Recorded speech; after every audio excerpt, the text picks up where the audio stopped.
Навън е доста студена сутрин, а ние отново събираме един проект за разрешение за строеж. В случая една складова база в село Пролеша. Отново два класьора с две копия и електронно копие на диск във всеки класьор.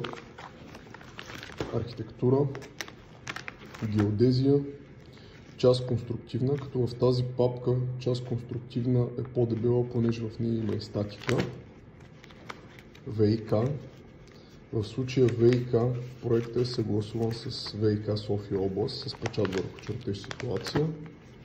ОВК проект, енергийна ефективност, пожарна безопасност. При складови халета това е един доста съществен елемент. Доклад за оценка на енергийната ефективност, паркоустройство и понеже обектът е над 600 квадрата, план за управление на строителните отпадъци.